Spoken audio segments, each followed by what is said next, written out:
Hi guys, I hope you're all well. Today I am here to talk you through the Mount Everest challenge, all the postcards and milestones you get with it, and of course the medal, which is what you will all be waiting for, but this will come later. First, I want to talk about the postcards, as I said, and I also did a video on me completing this challenge, a little vlog that if you want to check it out, I will link up above, but I hope you enjoy this video. Please stick around for the unboxing because this medal is definitely worth it. And before I get started, hi, I'm Shona. I post a new video every Sunday and Wednesday at 5 p.m.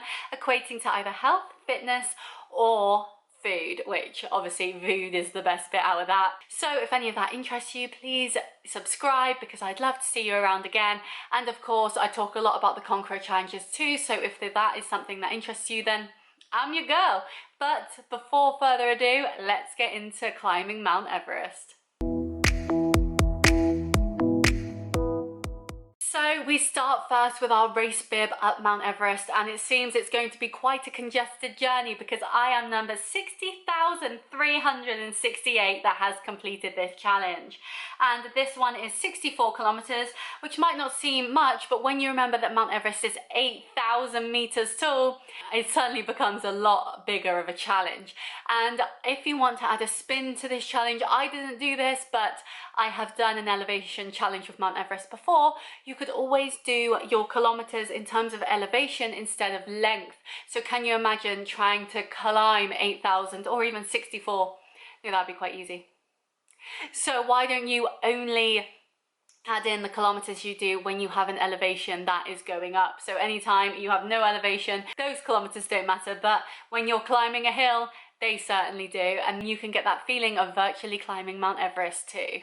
So we start our journey with our first postcard, and this one says, Namaste. Yes, a successful landing in Lukla where an amazing adventure begins through the Himalayan valleys, skirting mountains over rivers, across glaciers and all the way up to the top of the world. How incredible does that sound? I feel like that is the perfect way to begin this journey. It's so exciting. You're ready and raring to go, and it is going to be so much fun. We then hit our first milestone, and if you don't know, in the Conqueror challenges you can either choose to plant a tree for every 20% that you complete or take 10 bottles of plastic out of the ocean, and I always choose the plastic ocean option because it fits better with me. So we have hit 20%, which means we take our first 10 bottles out of the ocean. We then hit 40%, so we have gone another 20% up to 40, and that means we have taken another 10 bottles out of the ocean, taking our total up to 20. Are you ready for what I'm going to say next? We then hit 60%, so as you can see in this middle part of the challenge, there aren't too many postcards. If you are a postcard motivated person, then maybe this may not be the best challenge for you. However, I will say the Google images on Google Maps that you get with this challenge do look great, so don't discount it because there seems to not be much that you're getting back from it during the journey because you will through those images. However, it is more light on the postcard side. So we have hit 60%, and that means we have taken another 10 bottles out of the ocean, which takes our total up to maths 30. But never fear, we now get a postcard, our second in this journey, and this one says, hello, it's getting mighty cool here when I breathe out. I can see the air like a misty cloud, and the image here looks so treacherous but so exciting too. It's that sort of challenge that you think this is going to be hard, but I know when I've done it, it will be so worth it.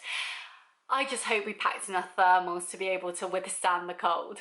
We then get our next postcard, which says, hello, the colourful prayer flags are often found on trails and peaks. Besides blessing the surrounding countryside, they are a wonderful pop of colour against the sometimes monochromatic landscape. Which is so true. These flags are iconic now. They look incredible against the skyline, and even seeing them on the journey on Google Maps was such a delight. So I absolutely love this inclusion. It gives you a bit of background on what these flags actually are, but they can be such a symbol of hope and courageousness for you too. We then hit our 80% milestone, which means we have taken another 10 bottles out of the ocean, taking our total up to 40. And now we get another postcard, and this one says, Hello. I wish I could see the peak of Everest from base camp. Looks like I have to settle for the peaks of Lhotse and Nuptse instead. Now, I didn't actually know what these mountains were when I went into this challenge, so understanding this now and learning about the other peaks that are there is so interesting because, as I said, it's something I didn't know. So now I am coming out of this challenge healthier, happier, feeling accomplished and learning something too, which is always great. However, the image on this postcard doesn't give me any hope that I would ever do Everest because I can't even camp in the middle of summer when it's nice and hot weather, let alone in snow on a mountainside. And we then complete 100% of our challenge, which means another 10 bottles are taken out of the ocean, taking our total to 50. And if each of these bottles are 500 milliliters, that means 1 kilogram of plastic has been removed from the ocean, which is just incredible. And we get to celebrate with our certificate, which of course shows the prayer flags in it, as well as the summit that we have just climbed, which is an incredible feat, even if we did it virtually. But don't you worry, there is just one more postcard to go before we unveil the medal. And this postcard says, "Hi, and here I am on the top of the world with one foot in Nepal and the other in Tibet, reveling at the sight before me."